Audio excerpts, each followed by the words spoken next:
In November 2022, Khushi packed her bags and left her hometown for Guwahati.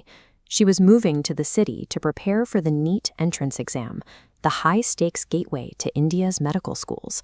Her uncle lived nearby and offered her a room, but Khushi turned it down.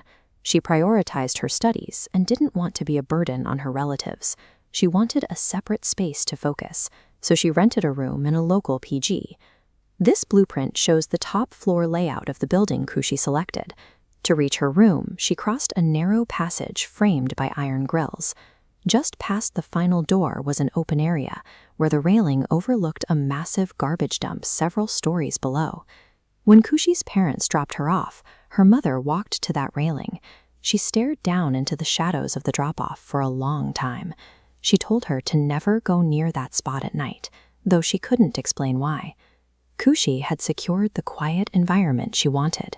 But as her parents left, the architecture of the building seemed to close in around her, housing a presence that had been waiting for someone to occupy the top floor.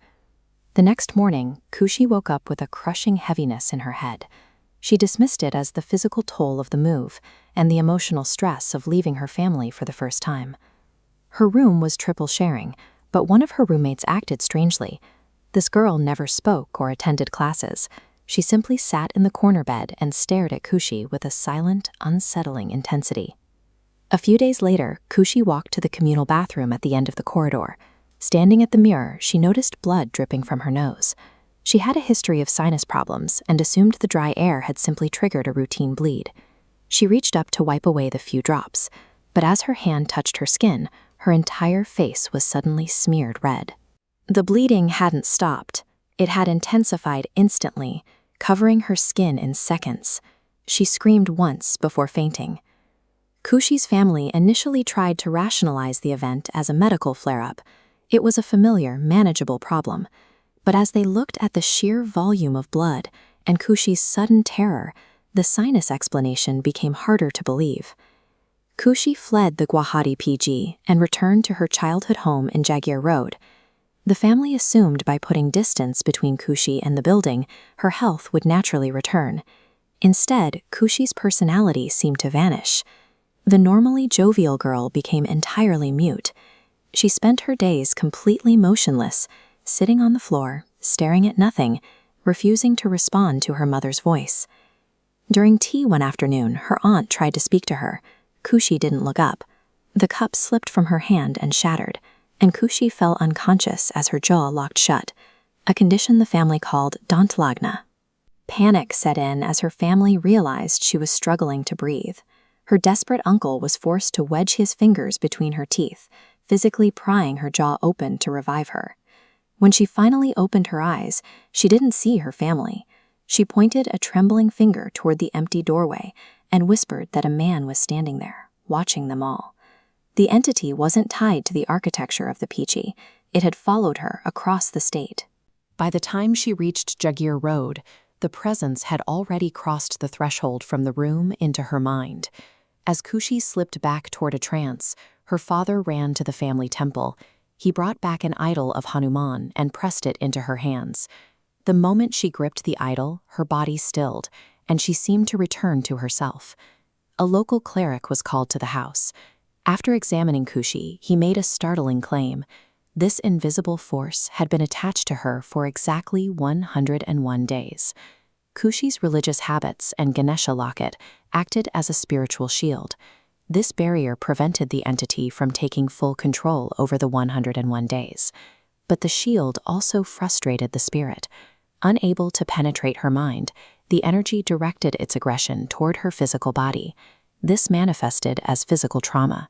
Her father discovered deep cuts on her thumbs and arms, injuries appearing while fully awake, yet she had no memory of how they happened. It was evidence that the presence was attempting to break her physically since it was blocked spiritually. Khushi eventually returned to Guwahati to resume her coaching. Almost immediately, the symptoms relapsed. She began vomiting daily and fainting during her lectures, her physical strength rapidly failing. Her sleep was plagued by visions of an old man throwing objects at her. She would wake up with her neck twisted at such a violent angle that she suffered from intense muscle pain for days afterward. Late one night, Khushi went to the kitchen for water. As she turned back from the sink, she saw a dark shadow standing outside the window, motionless and staring at her through the glass. The violence then turned inward. Khushi began entering trances where she would search for blades to slice her own hands and elbows. She was systematically injuring herself, often hiding the cuts from her maternal uncles.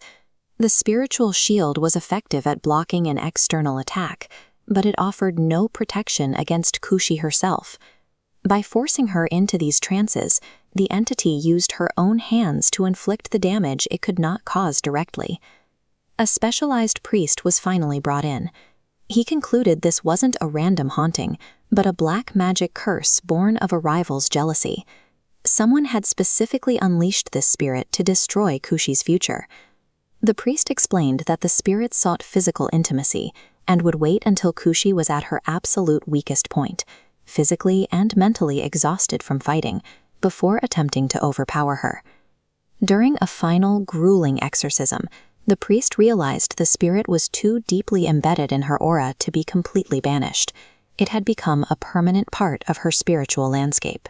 He performed a purification ritual using sacred Navratri ingredients, binding a permanent locket to her hand.